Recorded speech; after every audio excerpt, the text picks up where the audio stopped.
Y en ese momento yo lloraba porque yo decía, pero ¿por qué si yo no he hecho nada me tengo que ir? Y de repente entré en la crisis que uno entra cuando uno no sobrevive los duelos. Una de las cosas que aprendí es que el recurso era yo. Tiendo a ser una persona bastante promiscua, en el buen sentido, ¿no? Yo he tenido muchos duelos en mi vida y además te debo confesar que yo creo que a mí me encanta un duelo.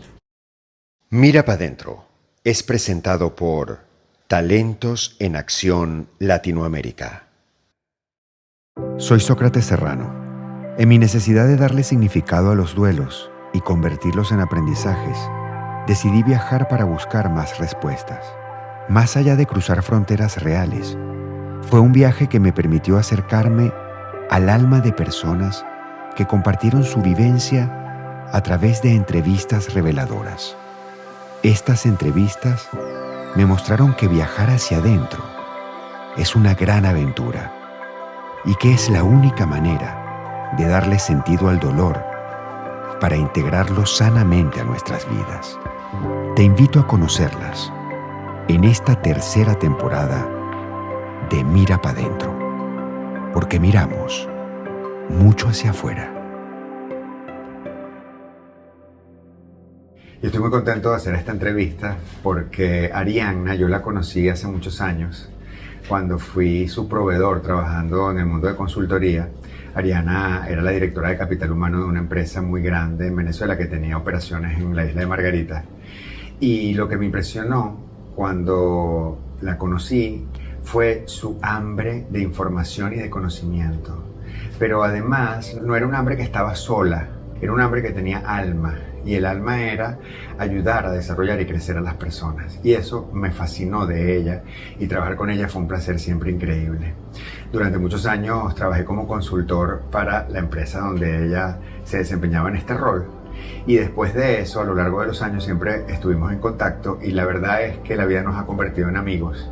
Y para mí es un placer hacer contacto con ella. Recientemente aquí en Madrid tuve la posibilidad de trabajar con ella, los dos facilitando un taller. Me conecta mucho de Arianna su forma de conectarse con las personas, su generosidad, su manera de mirar al otro y de siempre buscar posibilidades y oportunidades. Así que para mí es un placer tener aquí a Arianna Martínez, bienvenida. Gracias, Sócrates. Para mí un inmenso placer acompañarte. Lo dijiste y recordé el momento 2002 cuando nos conocimos, creo que era la Torre Polar, en ese taller, y yo apenas te vi y te dije, yo quiero eso que tú estás haciendo para mi empresa. Me impactó y además desde ese día te amé como te sigo amando hoy.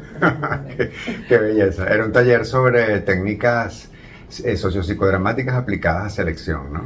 Sí, y yo lo hice, no porque yo fuese a seleccionar, sino porque yo venía del mundo de la educación y yo siempre he tenido una premisa que me sigue acompañando y es nunca pedirle a nadie algo que yo no estoy dispuesta a hacer o que yo haya hecho. Arianna, tú eres abogada de profesión, pero la verdad es que has hecho muchas cosas y te has desarrollado en múltiples vías en el mundo de la consultoría, en el mundo del coaching, en el mundo del aprendizaje. Y hace un ratito te describía como una inquieta por el conocimiento y el aprendizaje, pero me gustaría que tú misma te presentaras y dijeras quién es Arianna. Wow, esa es una pregunta bien grande, ¿no? Sí. ¿Quién soy yo? No voy a decir que soy Arianna porque quiero creer que soy más que mi nombre. Creo que soy una mujer, soy venezolana. Me gusta decir, yo creo que yo nunca me había sentido tan venezolana como desde que me fui de Venezuela. Yo creo que cuando tú te vas y empiezas a ver la diferencia, en la diferencia aparece la identidad. Y eso es lo que a mí me pasó. Yo nunca me había sentido tan venezolana como estos últimos 11 años después de haberme ido de Venezuela. Pero también soy sobreviviente de una madre italiana. Entonces tengo como ambos mundos. O sea, yo soy una persona que se vive la vida un poco con el drama de los italianos, pero también la comedia, la alegría de los italianos y por supuesto con la liviandad y el disfrute de los italianos. Tú antes decías que yo era muy inquieta, y sí, soy muy inquieta. Espero que no se tome mal, pero yo tiendo a ser una persona bastante promiscua, en el buen sentido, ¿no? Entonces yo creo que yo soy promiscua intelectualmente. Pongámoslo incluso, tú decías hace rato que los venezolanos tendemos a ser muy sibaritas, incluso así rayando el hedónicos, y yo soy así. Y yo creo que así como soy sibarita en la vida, me encantan los vinos, la buena comida, me encanta el arte, me encanta la literatura, pero también me gusta parrandear hasta tarde, me gusta perrear y reggaetonear. En el mundo intelectual me pasa lo mismo, ¿no? Entonces, yo he tenido muchas vidas profesionales. Cuando tú decías, yo estudié Derecho, sí, amé estudiar Derecho y fui voluntaria de trabajo en establecimientos penitenciarios, quería ser directora de prisiones, amé estudiar la carrera y la volvería a estudiar 1000 veces, pero no me puedo definir como abogado. Yo dejé de ejercer, wow, hace tantos años, que yo digo que yo estudié Derecho y me gradué de abogado, pero no me atrevo a decir que soy abogado. Más bien, lo que más me define profesionalmente es lo que he hecho en los últimos 30 años, que es acompañar personas y organizaciones en sus procesos de transformación. Y yo creo que esa es una de las cosas que a mí me define. Yo creo que soy una apasionada de la vida, ¿no?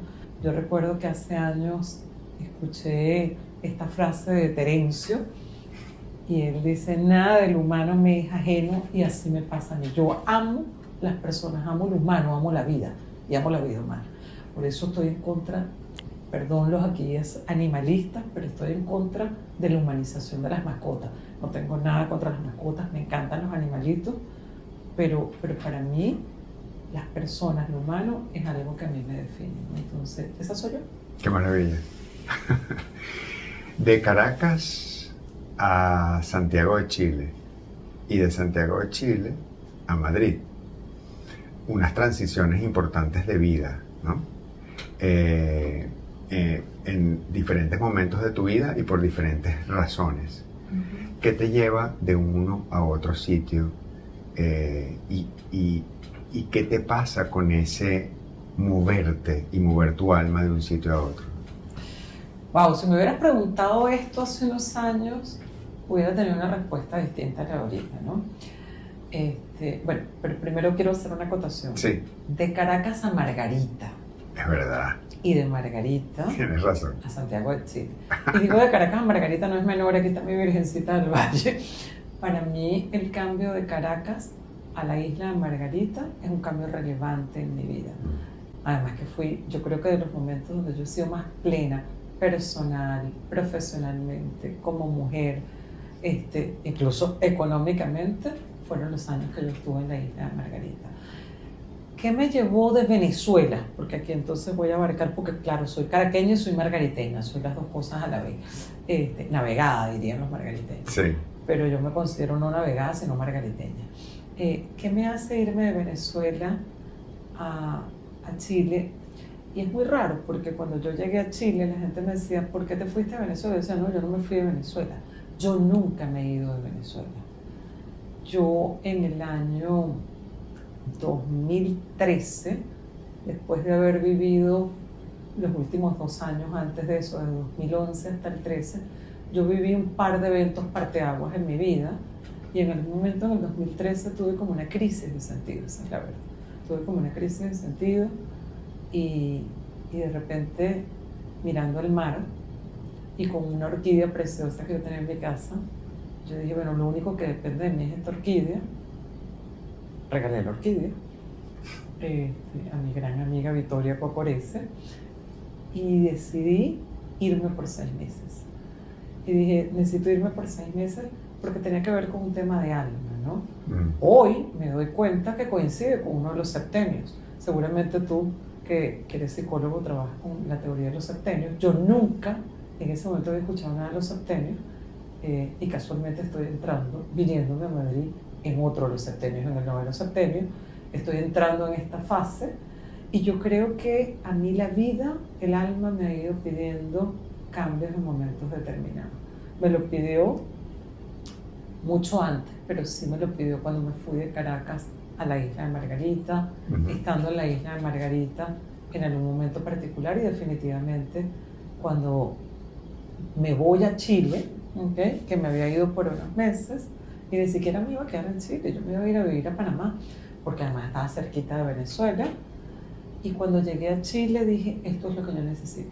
Necesito venirme a un país que quede en el fin del mundo, literalmente. Un país en el que yo sea una X. Para nosotros los venezolanos es súper importante ser alguien en la vida. Yo llegué a Chile donde yo no era nadie sabía quién era yo. un par de años antes de yo irme, yo había sido seleccionada entre los 100 gerentes del año en Venezuela. Yo varias veces había ido a recoger premios porque la empresa había quedado en el ranking de Great Place to Work, salía en muchas revistas, era una persona bien conocida. Cuando yo llegué a Chile era una absoluta X, nadie sabía quién era yo. Y yo me di cuenta en ese momento que más que irme a Panamá, que me llamaba la atención porque igual estaba cerca del mar, como en la isla de Margarita, y estaba muy cerca de Venezuela, yo necesitaba un espacio de soledad, un espacio de introspección. No de soledad, pero yo soy súper sociable, ¿no? Yo recuerdo hace años que hice un programa con Fernando Flores, y Fernando me dijo, yo creo que yo te suelto a ti en el medio de la selva y en 2 semanas tú tienes una red instalada relacional. Y eso es parte de lo que a mí me define. O sea, a mí me encantan, cuando te decía, me encantan las personas, yo soy capaz de armar redes relacionales y armar comunidades muy rápidamente, ¿no? Entonces, si bien yo armé mi comunidad en Chile, aprendí allí que el recurso era yo, ¿okay? Que no necesitaba el referente externo, ni ser Ariana la de tal empresa. O sea, en Chile una de las cosas que aprendí es que el recurso era yo. O sea, que yo no era ni la hija de, ni la prima de, ni la sobrina de, ni la directora de recursos humanos de tal empresa, ni la esposa de. Me di cuenta que yo era yo. Y yo a Chile le agradezco muchas cosas. Aprendí muchas cosas de Chile en esos 9 años, que no me voy a detener tanto en eso. Claro. Pero de las cosas que aprendí es cómo uno es capaz, o yo, no voy a decir uno, yo soy capaz de quitarme literalmente la piel y reinventarme.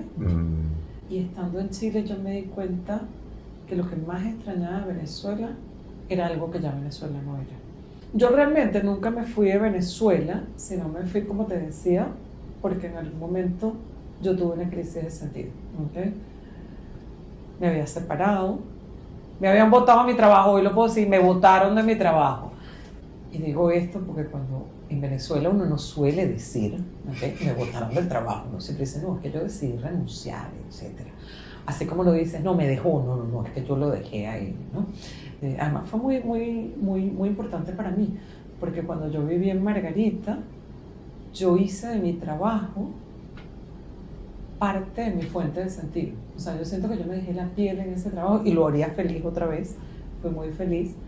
Y en algún momento, entre mi esposo preso, sale de todo este proceso, decidimos separarnos, me botan del trabajo en el peor momento y además mi ex jefe me convence que él no me está botando, sino que yo tengo 2 años renunciándole y además me pide que no le diga a nadie que me botó. Y yo obedientemente, que nunca he sido obediente, lo hice. Por 3 años me callé. Maravilloso que cuando llegué a Chile me di cuenta que la gente decía con aquel orgullo, me votaron. Y yo decía, wow, puedo empezar a sentir que no soy menos persona porque me hayan votado. ¿A quién no lo han votado? ¿A quién no le han partido el corazón?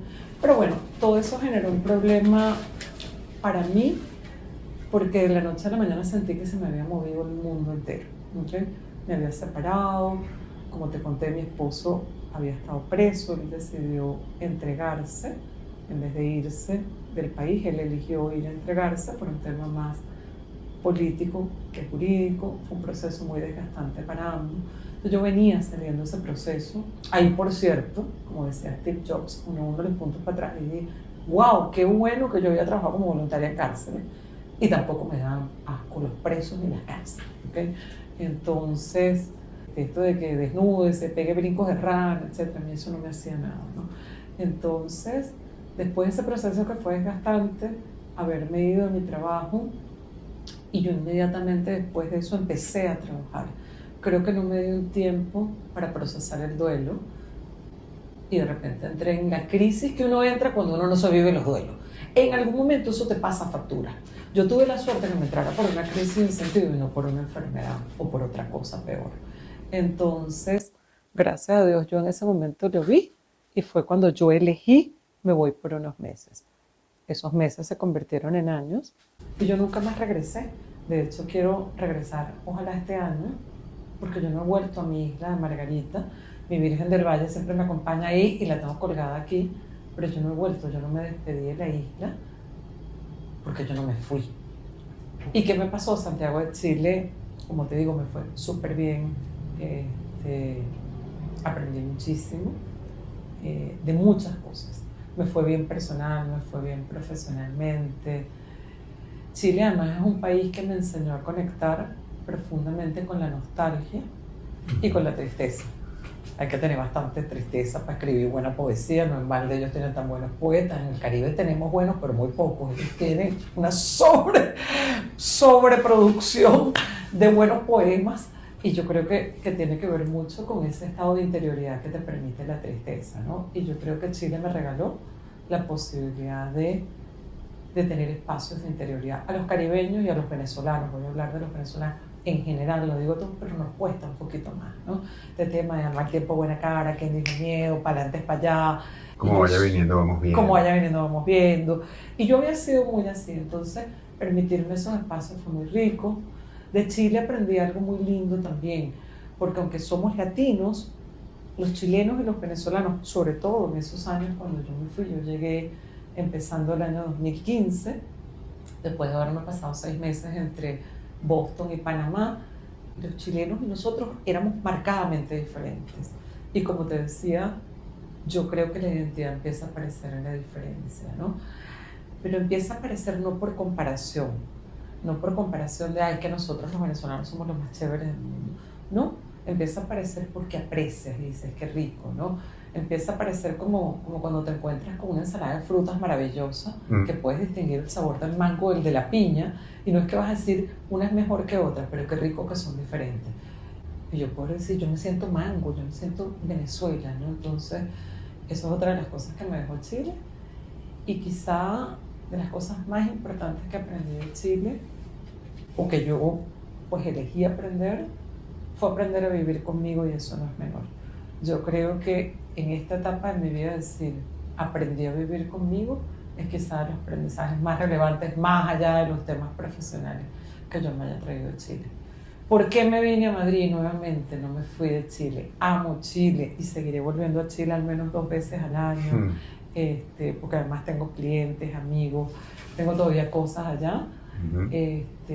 Pero nuevamente coincide con el inicio de uno de mis nuevos septenios, que el alma me pide otra cosa, y por eso estoy llegando a Madrid.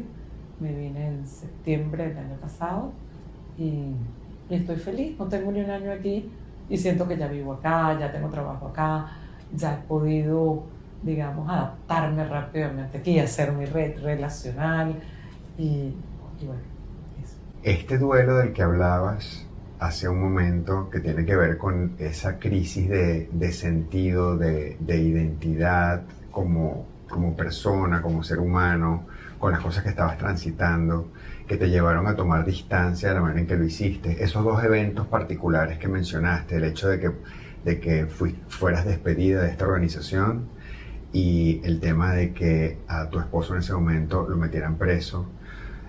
Toda esta situación y lo que te pasó después, ¿tú consideras que es el duelo más fuerte que has vivido en tu vida? Mira, ha sido un duelo fuerte. Yo no sé en este momento decirte si es el duelo más fuerte. Quizás uno de los más fuertes que recuerdo últimamente. Okay. Yo he tenido muchos duelos en mi vida y además te debo confesar que yo creo que a mí me encanta un duelo. Me encantan los duelos. O sea, Esto es una revelación para este podcast. Este capítulo es épico por lo que acaba de decir Ariana. A mí me encantan los duelos porque lo que a mí me han permitido los duelos es entrar en el inframundo, ¿okay? Como dice la canción, para alcanzar el cielo primero hay que morir. Y yo creo que a mí me ha encantado este proceso de morir, irme para el inframundo, salir fortalecida. Y yo creo que los duelos que a mí me han marcado, que todavía recuerdo, probablemente duelos que yo no haya vivido. ¿Es probablemente? Duelos que yo no haya vivido, ¿okay? O que yo no me haya dado el permiso de vivir. ¿Fue un duelo profundo? Sí, porque empezó con varias cosas. O sea, es como la vida. O sea, mi vida era transparente, iba perfecta, y de repente de la noche a la mañana mi ex esposo se entrega, preso. Yo me tuve que ir del país, yo lo acompañé a que él se entregara. Imagínate que yo me fui de Margarita hasta, nos fuimos, él se iba a entregar en el internado judicial de Trujillo y nos paramos en Maracaibo. Y yo me iba por el fin de semana y no me preguntes por qué yo en la maleta me llevé mi laptop, cosa que yo nunca me llevaba, porque yo trabajaba con un ordenador que tenía en Valera, en la casa de Eladio. No me preguntes por qué me llevé el secador de pelo, porque cuando tú vives en Venezuela y trabajas y ganas bien, como era mi caso, yo no me secaba el pelo, yo no lo iba a secar para la peluquería. No me preguntes por qué me llevé el secador de pelo, por qué me llevé la laptop y por qué me llevé un libro que se llama La Fuerza Serena, que es un libro de Qigong, que es una especie de stand-up meditation que yo estaba haciendo en ese momento. Y eso fue clave, porque cuando yo llegué a Maracaibo, el abogado de Eladio me dijo, casi que me dijo, no se vista que no va. Me dijo, usted no puede llegar a Trujillo, usted se tiene que ir del país ya, porque es posible que también te lancen un auto de detención a ti. Entonces, ¿te imaginas cómo te cambia la vida en un segundo? ¿Okay? En ese momento, este tema de tener que llamar a una amiga que tenía la llave de la casa, mira, búscame la tarjeta de crédito que tengo no sé dónde, el pasaporte, $200 en efectivo, que agarraron un vuelo hasta Maiquetía. Entonces, para mí eso fue terrible, ¿no? Y de repente, si tú me dices, yo recuerdo, porque además fue un momento así, cuando estás en el avión, que te dicen que apagues el teléfono, cosa que yo nunca hago, yo soy poco respetuosa de las reglas, no lo digo en el mal sentido, soy más cuestionadora del status quo, no que no cumpla las reglas, pero soy bien cuestionadora de las reglas cuando no tiene sentido. Tienes tu espíritu crítico bien administrado. Sí, entonces resulta que yo tenía mi teléfono encendido y en el momento que el avión despegó por película, yo le marqué el teléfono al lado y le dije despegando, y fue el momento donde él se entregó. Y en ese momento cuando yo cerré el teléfono, yo empecé a llorar, ni siquiera por la incertidumbre de qué iba a pasar con Eladio. Yo creo que ni él ni yo pensábamos que iba a ser tanto tiempo, pensábamos que sería cosa de máximo 3 meses, no casi 2 años. Wow. Y en ese momento yo lloraba porque yo decía, pero ¿por qué si yo no he hecho nada me tengo que ir? ¿Ok? Yo me imagino que eso es lo más cercano a quien se tiene que ir desterrado de un momento a otro. Claro. Entonces para mí eso fue terrible. Y de repente yo llegué a Miami y nuevamente tuve una red de apoyo, amigos, etc. Pero es como allí, para que tú veas, yo me hubiese podido quedar en Miami, me hubiera podido quedar en Brickell, en Doral, o sea, aquí con los amigos, familia, primos, pero yo me fui a encerrar en un hotelito en Homestead, ¿ok?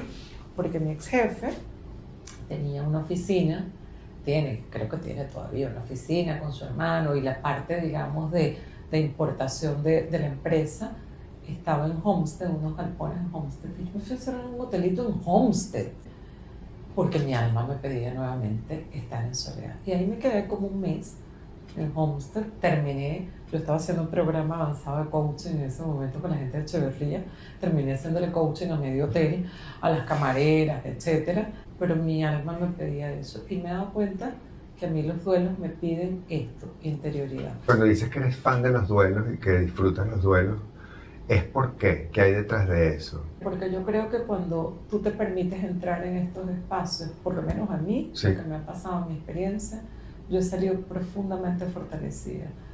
En cada duelo es como que yo me voy quitando una capa de estas como si tú fueras un diamante. Yo una vez fui a una fábrica de diamantes y me encantó, porque uno cree que el diamante está brillando, ¿no? Eso es una piedra de carbón que cuesta mucho distinguirla de una piedra de carbón que no sea un diamante.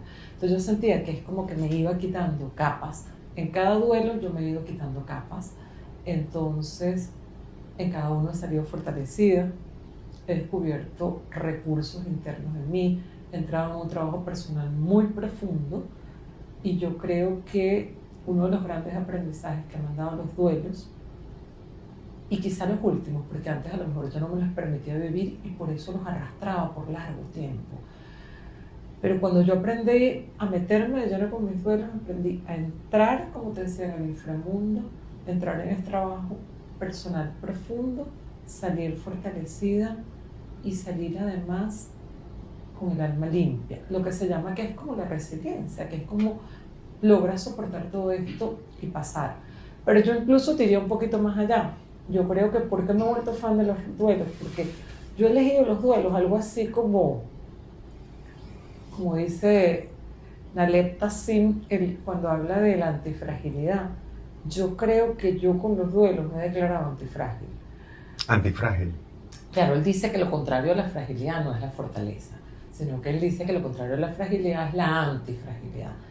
Y él dice que la antifragilidad es la capacidad de aprovechar y salir fortalecido del desorden. Si yo lo llevo al tema del duelo, yo creo que yo, cuando tengo uno de estos quiebres importantes de vida, digo, wow, una gran oportunidad a salir fortalecida y quitarme una capa más y entrar más profundo en mi trabajo personal. Quizá por eso, en los últimos años, yo he empezado a mirar el fenómeno de los despechos de mi vida. Okay. Porque si tú te pones a ver, cada despecho es un duelo, ¿no? Sin duda, totalmente. Y de hecho, mi próximo libro, yo acabo de escribir un libro que tiene que ver más con transformación organizacional, pero decir que mi próximo libro no va a tener nada que ver con el mundo empresarial. Mi próximo libro tiene que ver con todos los despechos que he vivido y tiene que ver con el duelo, porque yo empiezo a hablar un poquito, he empezado a identificar los grandes duelos de mi vida, los grandes despechos, para ponernos aquí, desde cuando yo estaba niña, ¿okay? Despechos laborales, despechos personales y amorosos, que han sido la mayoría. Y una de las cosas que he descubierto en los últimos años es que, quizá por eso yo he buscado tipos tan malos en mi vida, ¿okay? Así como, este es el que me va a generar un gran despecho para yo entrar en mi trabajo personal y después salir fortalecida. No, pero bueno, no, broma aparte. Ajá. Yo sí creo que, no que te diga que soy fan de los duelos, pero sí creo que cada vez que tienes un espacio de quiebre o de un duelo, y cada cambio es un duelo, ¿okay? Total. Algunos duelos son más profundos que otros, pero un cambio, o sea, venirme para Madrid ha representado para mí un duelo. Yo primero me vine en enero del año pasado, estuve enero y febrero, y me di cuenta que no estaba lista. Me regresé a Chile 6 meses a despedirme, a vivir mi guayabo, porque necesitaba tener mi guayabo en Chile, despedirme de Chile, llorar Chile, hacer 800 despedidas, ¿ok? Y después me vine. Y entonces yo creo que también respetar los ritmos que necesitas tú en los duelos, yo creo que eso es relevante. Duelos difíciles, y mira que ahora que tú decías esto, ¿cuál es el duelo más duro? No sé, pero yo el primer duelo que recuerdo en mi vida, yo no tenía 7 años todavía. Mi papá trabajaba en la Shell, otrora Shell, después Maravén, después PDB, y hoy vaya usted a saber qué.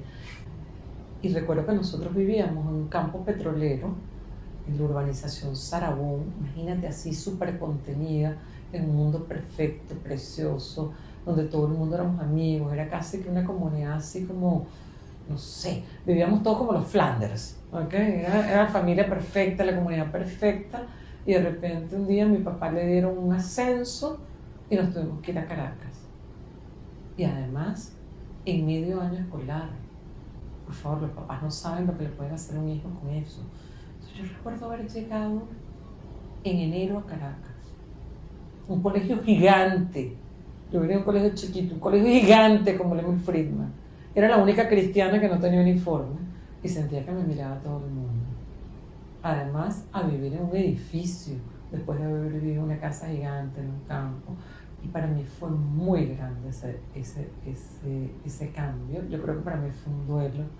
Yo creo que yo me pasé como 7 años llorando, que nos habíamos ido. Y creo que no llorando, creo que como nunca lo asumí.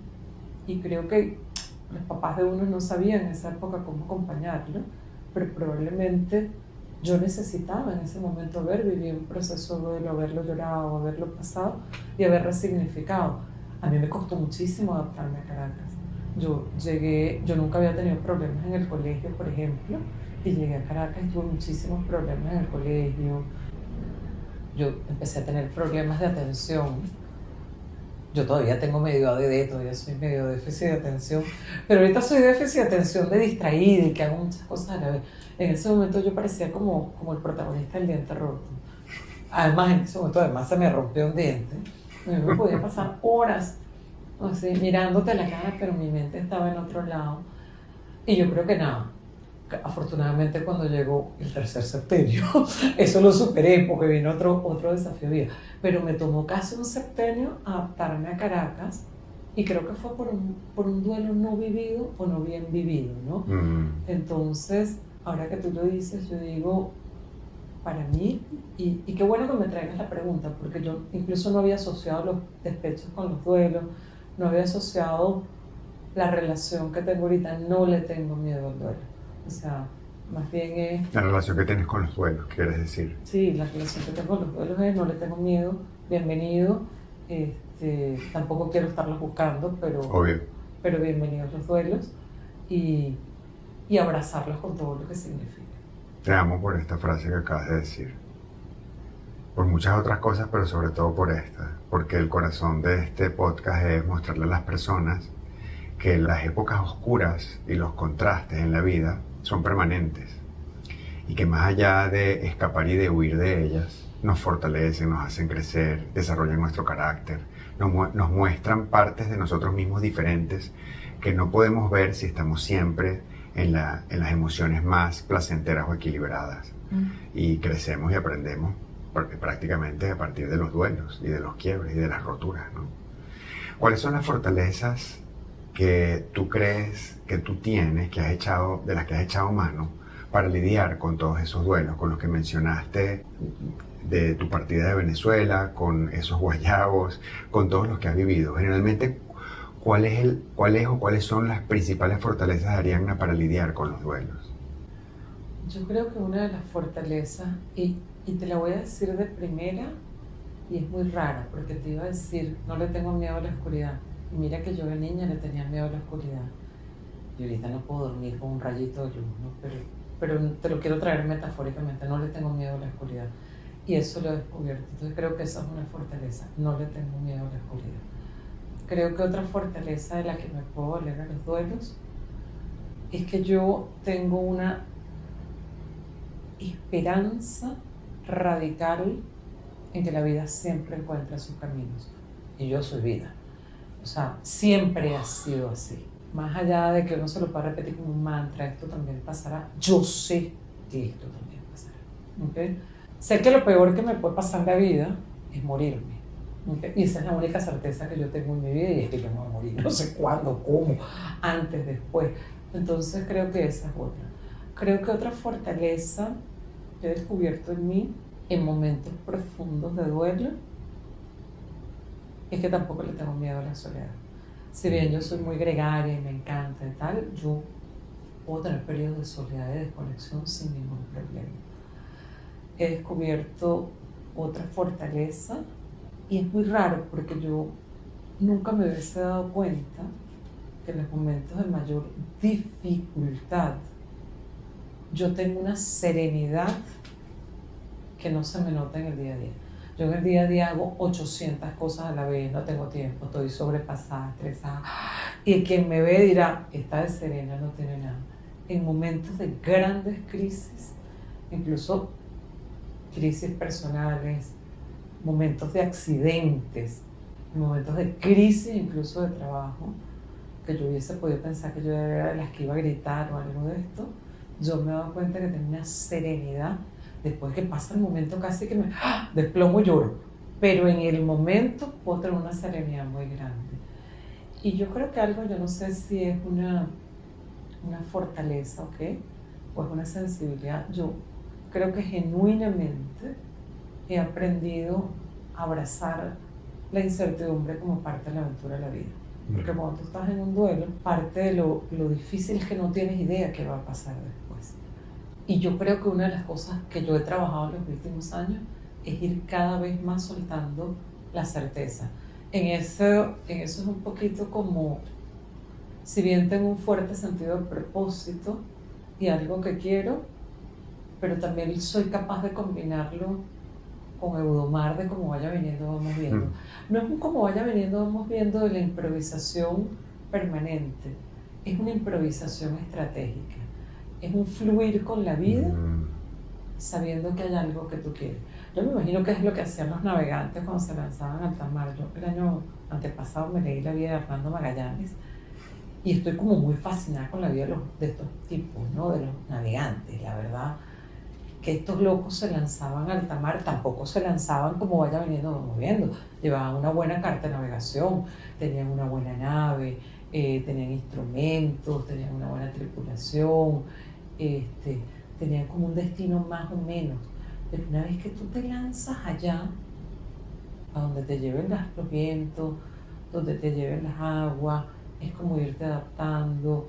Entonces, yo creo que eso es una fortaleza o una sensibilidad que he ido desarrollando a lo largo de mi vida. Y creo que otra, que no me atrevería a decir que es una capacidad, ¿okay? Llámalo como tú quieras. La confianza y la fe de que yo soy parte de algo más grande, que todos somos uno si lo queremos ver desde allí. Yo soy profundamente católica y profundamente mariana. Entonces, este tipo de cosas a mí me hacen también como estar allí sostenida por algo.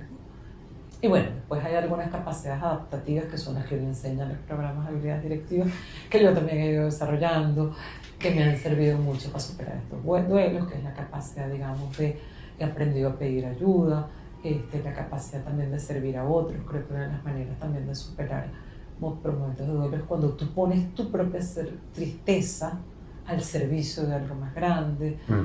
También la capacidad de comunicación, la capacidad de reinventarte y contarte otra historia, ¿okay? Porque como decía Humberto Maturana, que desde la biología está comprobado que nosotros no recordamos el último evento.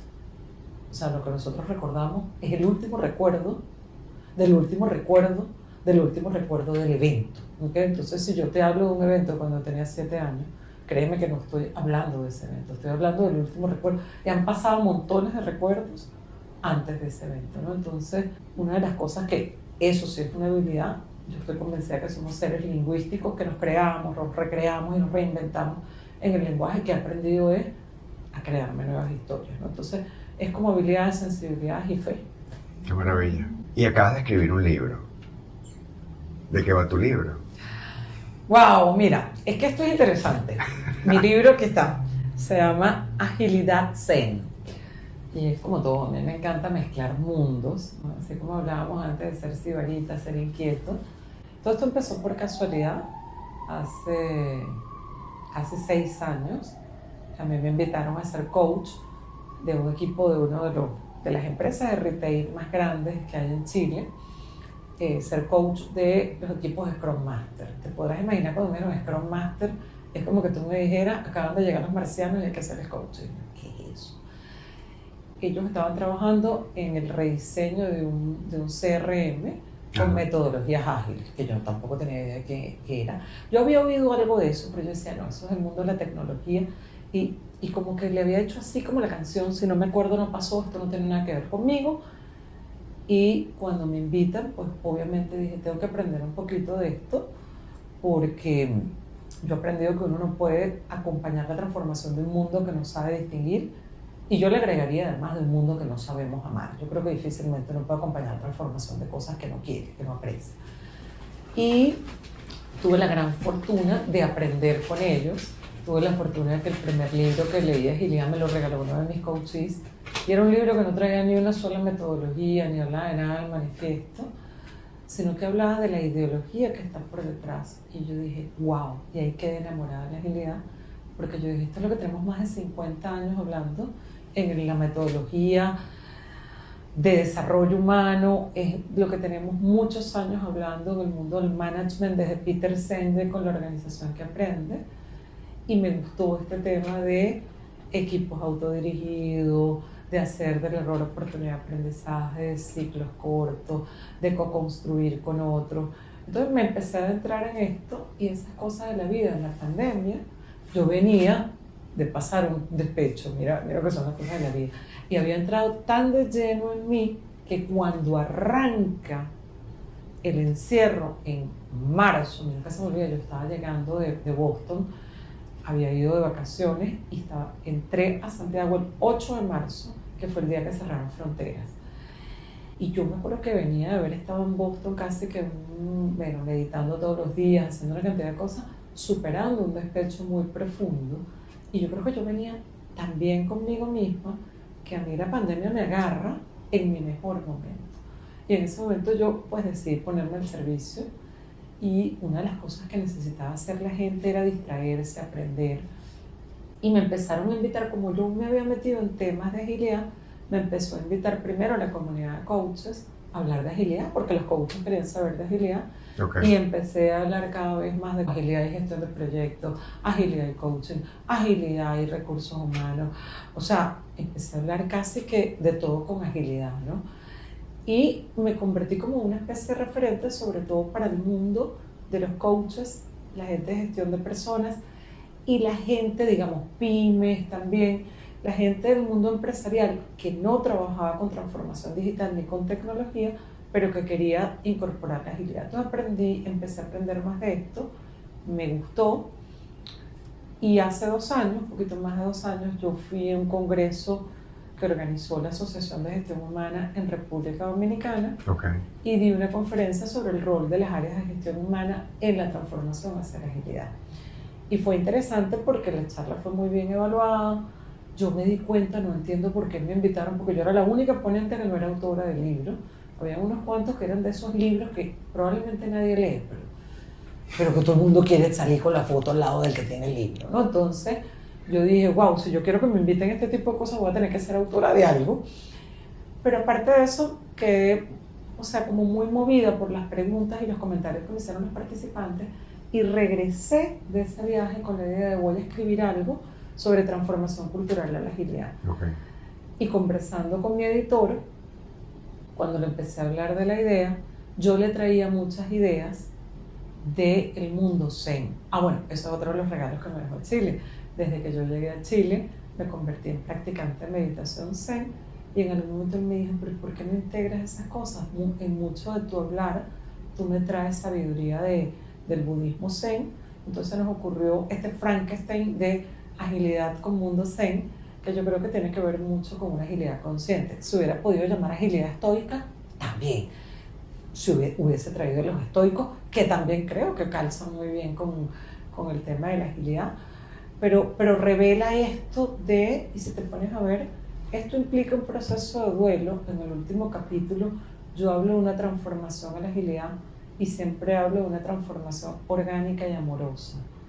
Y cualquier proceso de transformación implica duelo, pero es como un duelo vivido como hay que vivirlo, ¿no?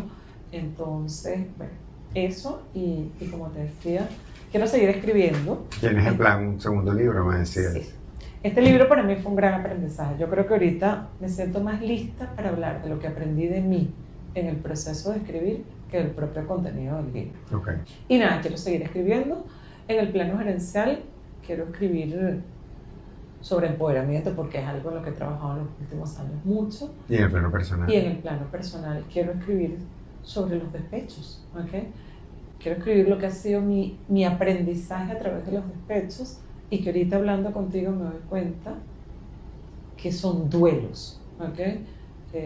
Entonces nada, para mí escribir también es un camino de sanación, y yo creo que va a ser un camino de sanación precioso. Maravilla. También yo he escrito mucho, pero artículos cortos, sobre el liderazgo al estilo de las parteras, que es un enfoque de liderazgo que surge a partir de una conversación con un grupo de parteras en el páramo de Cabimbú, en el estado Trujillo. Entonces, y es un tema que me encanta, y aunque mi editor me dijo en ese momento que eso no era comercial, en este momento no me importa si es comercial o no, pero eso es algo que quiero, a lo mejor no un libro tan largo, algo más corto, pero quiero profundizar un poquito en eso. Pero mi próximo libro definitivamente es sobre los despechos. Qué maravilla. Ariana, y en todo este tránsito que tuviste y que has tenido, ¿qué extrañas de Venezuela? Wow, esa es una pregunta interesante, porque yo me la he hecho muchas veces, ¿no? Sabes que yo me di cuenta, cuando yo viví en Venezuela, bueno, yo creo que casi todos los que vivíamos en Venezuela vivíamos como ricos y no lo sabíamos, ¿no? Yo hasta que me fui de Venezuela la última vez, por ejemplo, yo tenía una muchacha que me ayudaba de lunes a viernes. Eso no es posible después que te vas de Venezuela, ¿ok? O sea, lo que tenga mucha plata. Yo no sabía lo que era secarme el pelo, o sea, yo tenía una muchacha que me iba a secar el pelo en la casa, o sea, es como que yo tenía una vida muy cómoda. Y ¿sabes qué? Que cuando yo llegué a vivir a Santiago de Chile, pues mi vida cambió. Y recuerdo que mi mamá me decía que si no extrañaba eso, y yo me sorprendí de mi capacidad de adaptación rápidamente, donde eso no era importante y yo no lo extrañaba. Y después uno puede decir, bueno, ¿qué extrañaba yo de Venezuela? Viviendo en un lugar tan maravilloso como la isla de Margarita. No, no extraño las playas de Margarita. No, no extraño el Ávila, aunque me encanta y veo fotos del Ávila y ahorita quiero traerme un cuadro del Ávila para mi nueva casa. No extraño las arepas. Y voy a decir algo que yo sé que para los venezolanos puede sonar chocante. No es verdad que nuestras playas son las mejores del mundo. No es verdad que tenemos las mejores cosas. Hay buenas playas en todos lados. Hay buenas montañas en todos lados. O sea, lo que yo extraño de Venezuela es algo que se perdió y que no sé si está todavía. Yo extraño de Venezuela la posibilidad que era. Yo extraño de Venezuela el estado de ánimo colectivo de Venezuela. Extraño de Venezuela la relación que se establecía entre nosotros. Y mira, hoy en día comer arepas, empanadas, hallacas, en cualquier lado del mundo lo encuentras, ¿okay? Tan buenos o hasta mejores que en Venezuela. No extraño nada de eso. O sea, yo quiero regresar a Venezuela, el alma me pide en este momento regresar a Venezuela porque tiene que ver con una conexión de sentir la tierra, de sentir arraigo. Sé que me voy a encontrar, yo tengo casi 9 años que no voy al país, sé que me voy a encontrar con un país distinto, pero no estoy buscando nada de lo material, ni siquiera de las bellezas naturales de Venezuela, que son maravillosas. Lo que estoy buscando es esa emoción colectiva, esa potencialidad y esa relación que para mí es Venezuela. Y eso yo lo llevo en grande, al punto tal que yo en este momento estoy trabajando para un banco muy importante, un banco español que está presente en Venezuela. Bueno, ya con esto van a saber qué banco es, porque es el banco más grande de Venezuela en este momento. Y he tenido la fortuna de tener como 10 coaches venezolanos. Esto no se lo puedo decir a la consultora porque, bueno, pero lo haría de gratis, ¿ok? Entonces, trabajar con venezolanos y escucharlos a mí me llena el alma.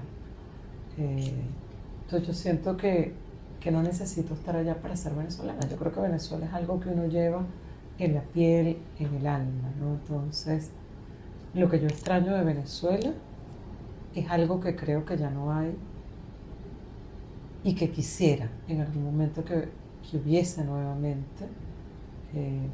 Pero yo siempre dije, me estoy preparando para apoyar, digamos, en la recuperación de Venezuela. Y siempre he pensado, o sea, yo estoy disponible para agarrar mis maletas e irme mañana y contribuir a la recuperación de Venezuela. Entiendo que hay mucha gente haciendo cosas, no sé si voy a hacerlo, ¿no?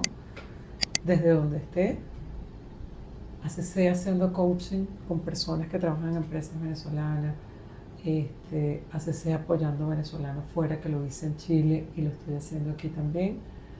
Desde donde sea, pues para mí contribuir al país es clave, ¿no? Entonces, ¿qué extraño de Venezuela eso? O sea, sé que sería paradójico, no es ni la nucita ni la ovomaltina, porque además no como ni nucita ni ovomaltina, pero no es nada de eso, ¿no? Es algo que va más allá de eso. Para finalizar, te quería preguntar, ¿qué le dirías tú, después de tu experiencia y de todo esto que nos has compartido hoy? ¿Qué sugerencias le darías, qué regalos les darías desde el decir, desde el entregar a una persona que está comenzando a duelar y que no sabe qué hacer con el duelo? Wow. Yo lo primero que le diría a una persona que está empezando a entrar en un proceso de duelo, es abrazar el proceso de duelo, ¿ok? Es darle la bienvenida y por otro lado aprender de tu propio camino a vivir. O sea, yo soy el antigurú de Instagram. Yo no te voy a decir paso número 1 para vivir el duelo, abraza el duelo. Paso número 2, acepta tus emociones. Paso número 3, dale aquí y te explico cómo. No, ¿ok? Porque yo no creo, ¿ok?, en las técnicas Molinex 1, 2, 3 para vivir y menos para vivir la complejidad. Yo creo que nada más complejo que los seres humanos y yo creo que cada uno va encontrando su camino. Yo lo que puedo decirte es lo que a mí me ha pasado, ¿ok? Yo en este camino de duelos y despechos, yo recuerdo que yo tuve un novio, no tenía como 19 años, pero tampoco es que yo estaba muerta de amor. O sea, yo sé lo que es morirse de amor, ¿ok? Y espero seguirlo sabiendo, ¿ok? Porque yo cada vez me enamoro más. Entonces, pero yo te digo, a mí el despecho de ese tipo me duró, yo creo que más que los 3, 4 años que estuvimos juntos. Y yo creo que me pasó porque yo nunca acepté ese duelo, ¿ok? Yo nunca acepté vivir ese duelo, entrar en profundidad, llorármelo. Y lo que yo puedo decir que me ha funcionado, yo soy la que yo me parto en dos, ¿ok? Y la verdad es que yo me quiebro, me permito romperme, ¿ok? Me permito doblarme del dolor y eso me hace salir fortalecida y cada vez más rápido. Y no solamente resiliente, antifrágil, ¿ok? Creo que salgo fortalecida y más que dar una sugerencia de haz esto, aquello, es lo que a mí me ha funcionado. A mí me ha funcionado no pelearme con esto. Abrazarlo. Y casi que decir, como decía el libro de Sagal, buenos días tristeza, o sea, buenos días, bienvenido duelo, ¿ok? Vamos con todo y esto, o sea, es lo que a mí me ha funcionado. Ariana, muchas gracias. Gracias a ti. Qué bonita entrevista, qué especial. Eres una gran conversadora, siempre lo supe, pero además cuando te focalizas y te concentras en hablar con pasión y con interés, es increíble escucharte. O sea, logras atrapar a la audiencia, logras conectar, es un placer escucharte y es muy especial haber escuchado todo lo que dijiste. Cuando me invitaste llegando aquí a Madrid, a esa cena aquí en tu casa, y yo te escuchaba hablar aquí entre tus amigos, familia, gente querida, inmediatamente te dije, quiero entrevistarte para mi podcast, porque te escuché decir cosas tan contundentes y tan importantes que sentía que era fundamental que las compartieras con otras personas. Te admiro mucho, te respeto y te quiero, muchas gracias. Ay, gracias. Gracias. Gracias a ti, gracias a ti por esto. Gracias. Gracias. Y bueno, recuerda, mira para adentro, porque miramos mucho para afuera.